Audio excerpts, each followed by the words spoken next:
Hey, warmer for the low. Welcome to Lovey Las Vegas for Coast to Coast Hoops with myself, Greg Hoops Peterson, now part of the Beast and Family Podcast. We've got a tremendous podcast for you. A little bit of a shorter one today, but a good one as Ethan Bock, one of the most busy men in college basketball this offseason over at the Portal Report, is going to be joining me. Not only was it rambunctious with regards to the transfer portal, as he does great work over at the Portal Report, as I just mentioned, but the main beat that he follows is West Virginia over at West Virginia Sports Now, and as we know, this team just has not been able to stay out of the news. Now, they are dealing with Jose Perez being out of the fold. Jose Perez right now checking in on some of the options that he has for transferring. I know that Ethan put out something a few hours before he actually joined this podcast for the Tuesday morning edition that Perez is right now considering perhaps playing professionally, perhaps re-entering into the transfer portal, latching on with another program after he became pretty much academically ineligible over at West Virginia. So we're going to be diving in there, what his options are. We're also going to be taking a look at the fallout for West Virginia now that Perez is out of the fold and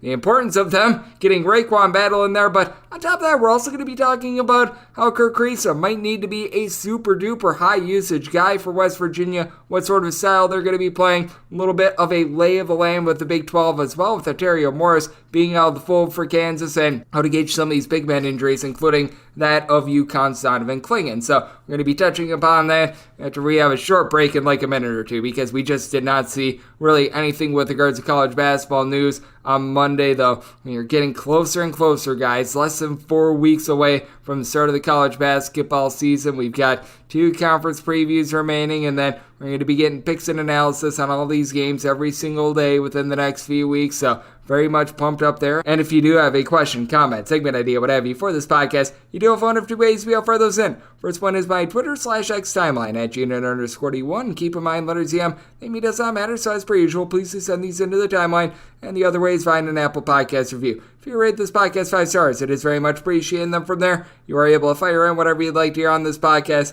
via that 5-star review. Like I said, really didn't see any news in college basketball on Monday, so very short segment number 1, but we do have a great conversation coming up next with Ethan right here on Coast to Coast Hoops with myself, Greg Hoops Peterson, now a part of the Beast and Family Podcast.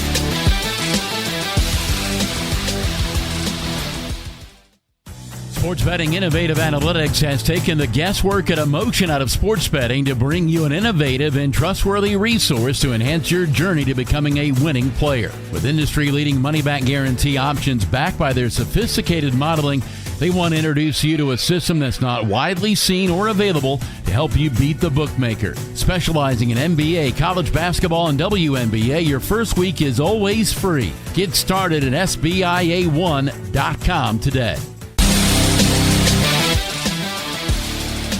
And we're back to Lovey Las Vegas for Coast to Coast Hoops with myself, Greg Hoops Peterson, now part of the Beast and Family Podcast. It is great to be joined by this man as Ethan Bock.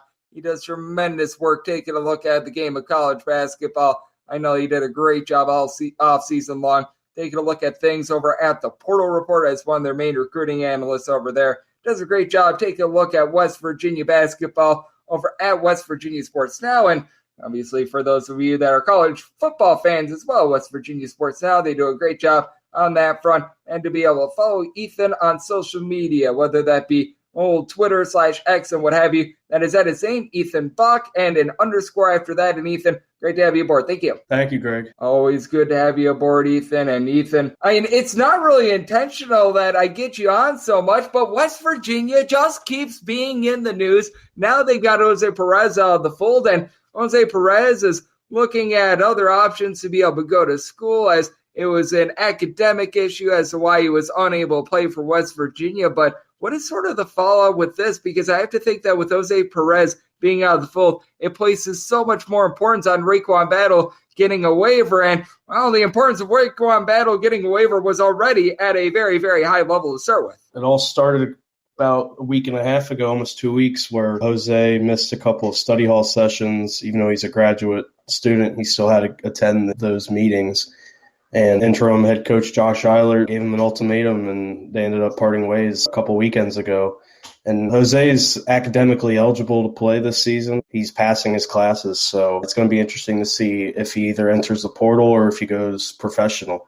Yep, and I know that you were tweeting this out on Monday, the fact that he is looking at his options, and apparently you were talking about this. I know that others have as well. Is there perhaps a path for Jose Perez being able to play college basketball this year if he so chooses, which would be very strange because he was sort of in this circumstance last year as well with Manhattan, but obviously for a different situation, which is with his coach at Manhattan being canned. Yeah, I think the big difference between this season and then last season with Jose Perez is that last season Jose wasn't a graduate student. He transferred in, obviously, at the end of October when Steve Masiello was fired at Manhattan, transferred to West Virginia within a week, and he had to become eligible for his spring classes. Now he graduates this past summer. He's a 6-year graduate transfer, but with him off West Virginia's roster, he could be immediately eligible anywhere. I do think there's a path. It's hard for him to be eligible in the fall, but I think it's relatively easy for him to be eligible in the spring. I do think that this is going to be such an interesting situation because,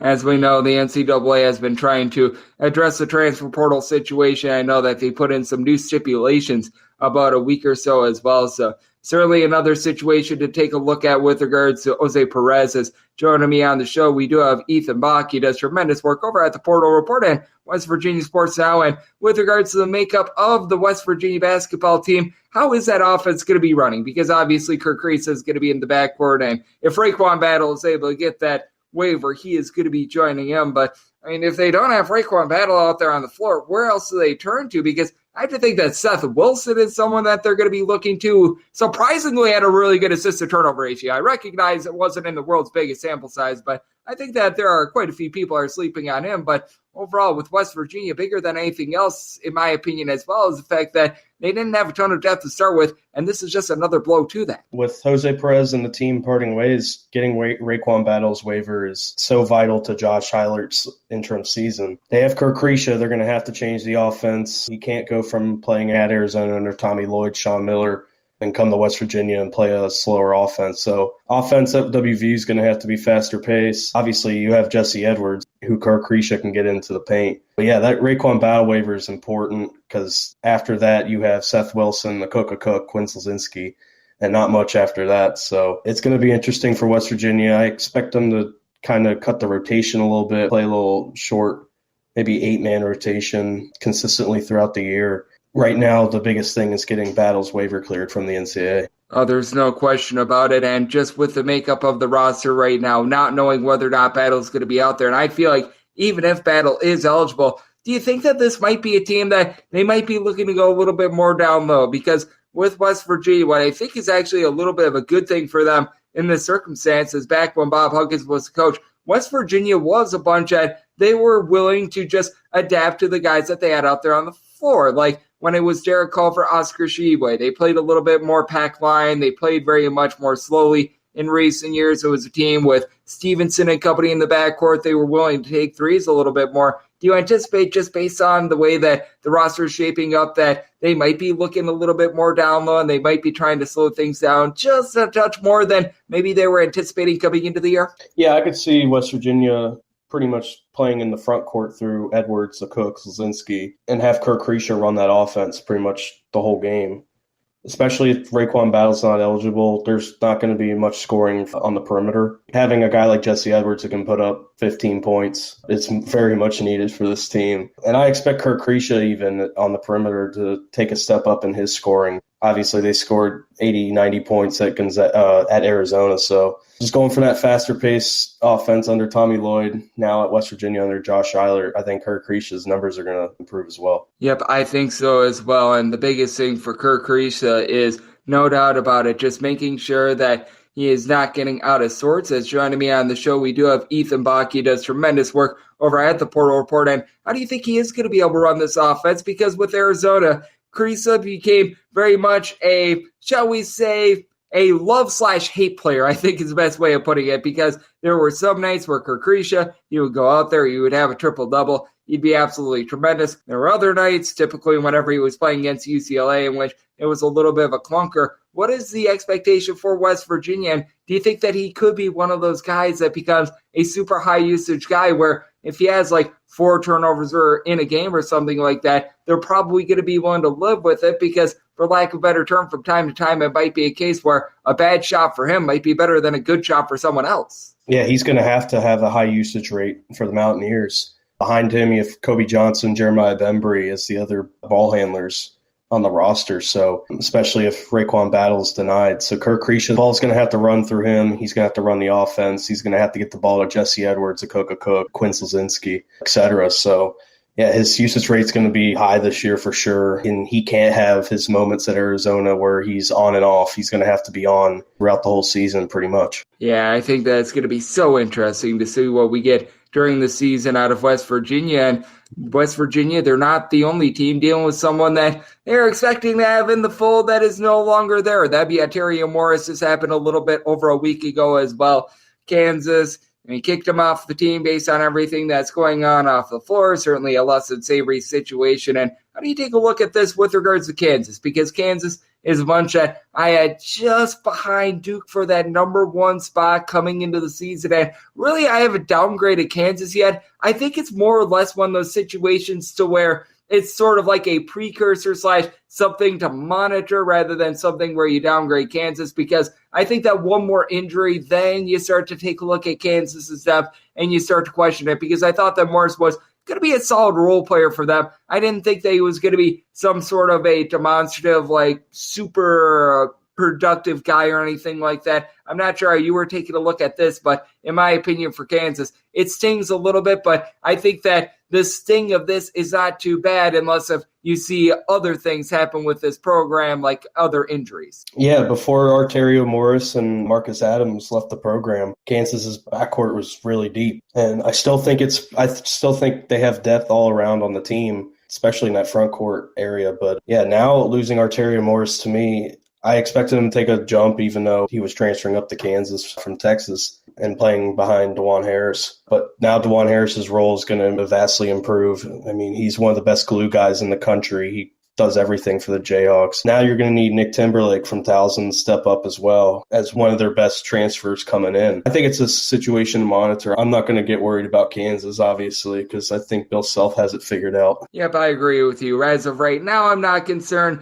If you see another loss or two, or if you see Nick Timberlake not be able to make that jump from Towson to Kansas, that's when the concern really starts. But I do think that all in all, Kansas still very clearly that number one team out there in the Big 12, a top 3 team nationally. Personally, I've got Duke a little bit ahead of them. I don't know where you have teams with regards like a way too early top 5 if you have one or anything like that. But in my opinion, you really can't go wrong with Duke, Kansas. You can throw in there an extra team or two. I certainly don't have any gripes there, but I certainly do think that Kansas worthy of still being a top 3 team. Yeah, I agree. Kansas is definitely a top 3 team in the country preseason, if not 2, if not 1. So, yeah, Kansas is going to be an interesting team this year. It's interesting to see Bill Self get guys through the transfer portal, especially the number 1 player in the class in Hunter Dickinson. So I think the Jayhawks aren't going anywhere. They're going to have a good season, and I think they deserve a top 3 spot preseason poll.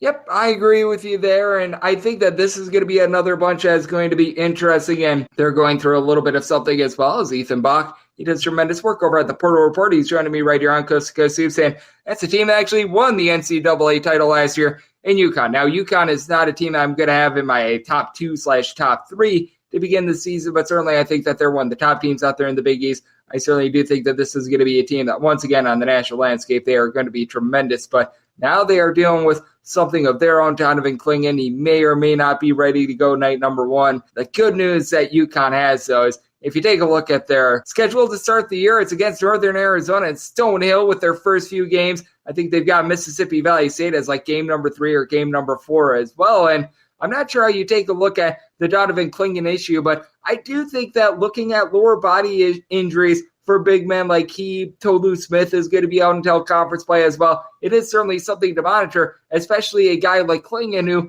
he was very effective when he was out there on the floor last year, but was never really a guy that played north of like 20 or so minutes in any game last year. Yeah, Clingan's injury is vital, especially when you look at UConn's non-conference schedule. Like you said, early on, it's pretty easy, but then you get into Indiana, Kansas, obviously, for the Big East, Big 12 battle. He should be back by December into that stretch of UNC, Gonzaga, and then heading into Big East play. But injuries for a big man like him, 7'2", like it's hard to come back from that. And not having it linger on over the next few months and years. I agree with you, and I'm not sure how you feel about this as well, but I know that UConn has been saying that the injury should keep him out about a month or so, and they reported that about a week, which would put him on pace to be able to get back for that game against Northern Arizona. But if you were UConn, would you just perhaps sit Donovan Clingan for those first few games? Because if you're losing to Stonehill, whether you've got Donovan Clingan on/off the floor, I think that